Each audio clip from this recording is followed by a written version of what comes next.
Welcome दोस्तों, स्वागत है आपका अपने चैनल पढ़ाई लिखाई पे विद मी वीरेंद्र। तो देखिए दोस्तों, आज हम एक बहुत ही इंटरेस्टिंग टॉपिक डिस्कस करने वाले हैं, साइंस से रिलेटेड है।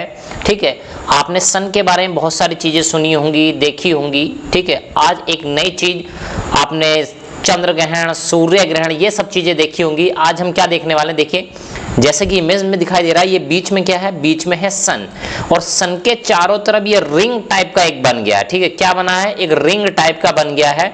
ठीक है, और इस रिंग में क्या है, डिफरेंट डिफरेंट कलर्स हैं। जैसे इंद्रधनुष होता है, रेनबो होता है, उस तरह से इस सन के चारों तरफ ये सर्कल टाइप का बन गया है। तो ऐसा क्यों बना है, कहां बना है, क्या इसके पीछे रीजंस हैं, क्या हमारे लिए फायदेमंद है या नुकसानदेह है, क्या है, इसके बारे में जानने की कोशिश करते हैं। तो आइए दोस्तों, करते हैं अपने चैनल पे शुरू, जिसका नाम है पढ़ाई लिखाई, आपका अपना चैनल विद मी वीरेंद्र।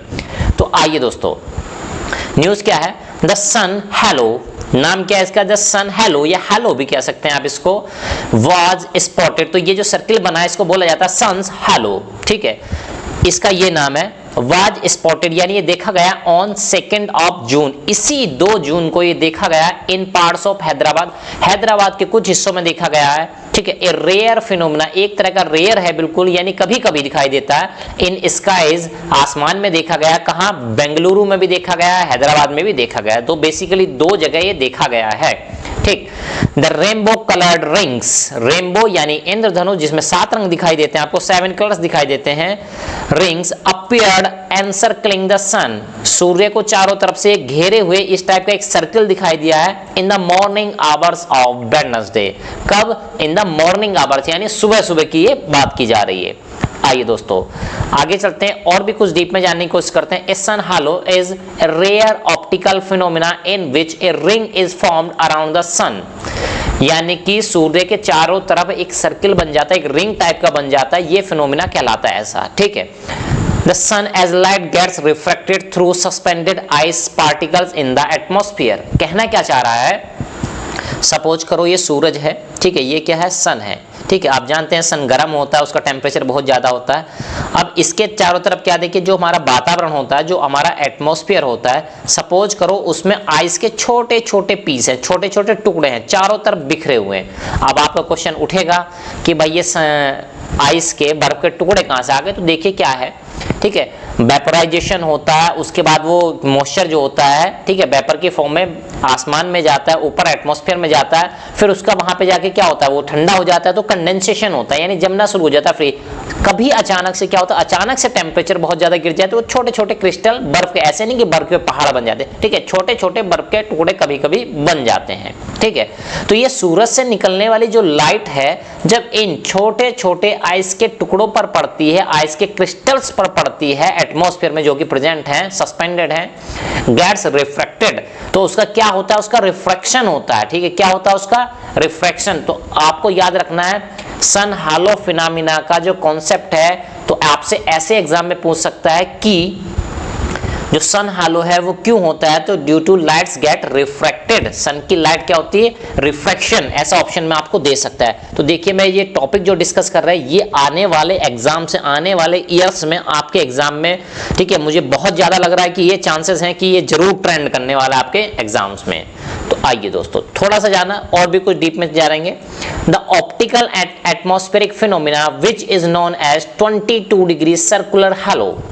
ठीक, देखिए कह रहा है कि ऑप्टिकल मतलब लाइट से रिलेटेड है, एटमॉस्फेरिक, ठीक है, वातावरण से रिलेटेड है, ये फिनोमेना है which is known as 22 degree circular hello.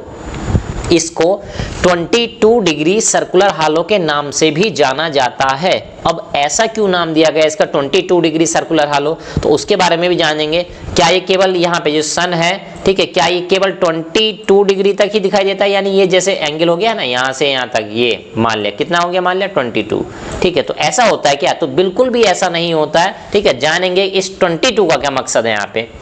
The rare optical phenomena forms a ring around the sun which occurs when the light gets refracted through suspended ice particle in the atmosphere। ठीक, अब आप खुद ये अंदाजा लगा सकते हैं कि भाई एटमॉस्फेयर में आइस पार्टिकल्स कब बनेंगे? जब टेम्परेचर क्या रहेगा? डाउन, यानी अचानक से बहुत ज्यादा बारिश पड़ जाए या ठंडक पड़ने लगे अचानक से, तब हो सकता है ऐसा, ठीक है। या सुबह सुबह का जो मौसम रहता है तो वो हम जानते हैं कि ठंडा रहता है, ठीक है।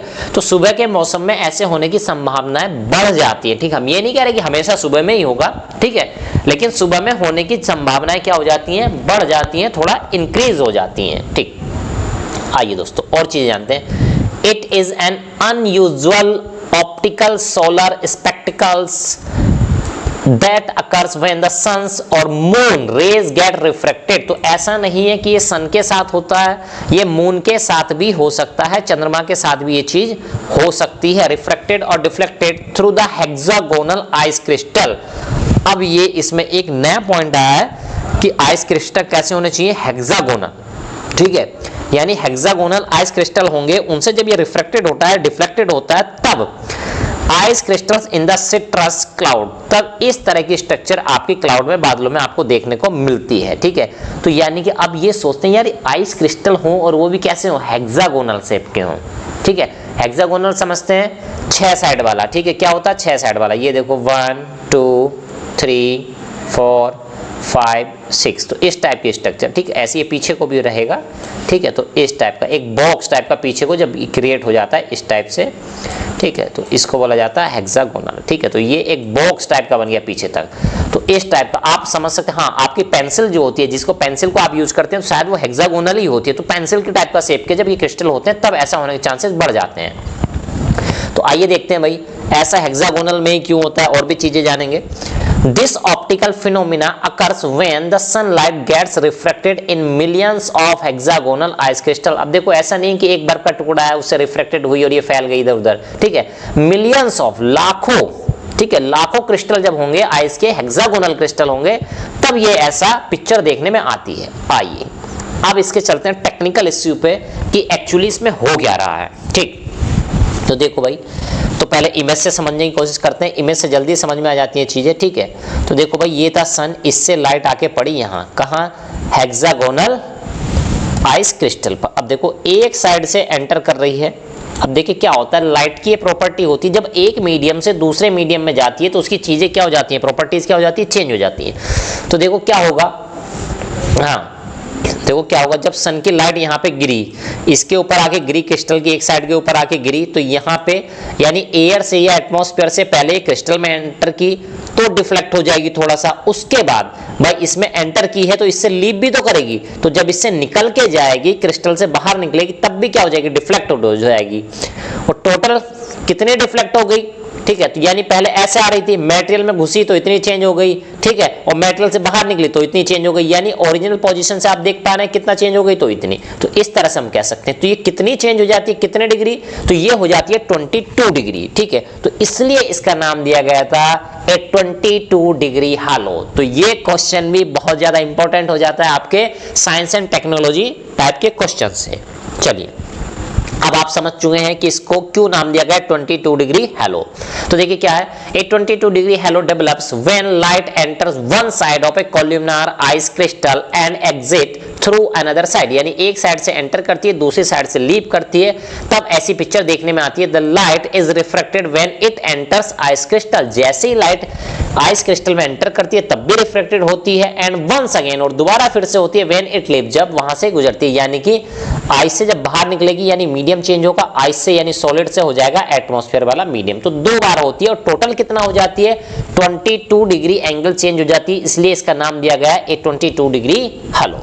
चलिए दोस्तों नेक्स्ट, द टू रिफ्रैक्शन यानी कि सन से आइस में, वो एटमॉस्फेयर से आइस में गई और आइस से फिर गई एटमॉस्फेयर, तो 2 रिफ्रैक्शन, 2 रिफ्रैक्शन हो गए। तो आपके एग्जाम में ऑप्शन ऐसे भी दे सकता है, the sun halo phenomena is based on, number 1 option दे देगा रिफ्रैक्शन, नंबर 2 ऑप्शन दे दिया डबल रिफ्रैक्शन। तब तो ऑप्शन आप चारों ऑप्शन पढ़ लीजिएगा, नहीं तो आपको ये क्वेश्चन चक्कर में डाल सकता है, ठीक है। The two refraction bands the light by 22 degree from its original direction, original direction से कितना मोड़ देता है उसको? 22 डिग्री मोड़ देता है, producing a ring of light, जिसकी वजह से रिंग ऑफ लाइट, सूर्य के चारों ओर जो भी एक सर्किल दिखाई दे रहा था वो ऑब्टेन होता है, इसलिए, ठीक है। और इसने कहा सन और मून, तो देखो आपके लिए सन और मून कहा गया है तो आपको बहुत सारे चैनल दिखाई देंगे, बहुत सारी न्यूज में दिखाई देगा, तो उसमें सन हालो तो एक ऑप्शन आपको ऐसा भी दे सकता है examiner, it happens only in sun या इन सनलाइट, ऐसा दे सकता है, ठीक है। और जहां पे होगा सन और मून तो सन और मून में भी हो सकता है, तो ध्यान रखना है। फिर से कह रहा हूं, किसी भी कंपटीशन की आप तैयारी कर रहे हैं तो ये क्वेश्चन बहुत ही ज्यादा इंपॉर्टेंट होने वाला है, ठीक है। तो आइए दोस्तों, इस तरह से हमने पूरा कॉन्सेप्ट समझने की कोशिश की है, किसकी, द सन हालो की। तो ये सन के लिए नहीं, मून के लिए भी हो सकता है। तो और भी इंटरेस्टिंग वीडियो देखने के लिए देखते रहिए हमारा चैनल पढ़ाई लिखाई विद मी वीरेंद्र, और जरूर बताइए कमेंट बॉक्स में कमेंट करके ये वीडियो आपको कैसा लगा।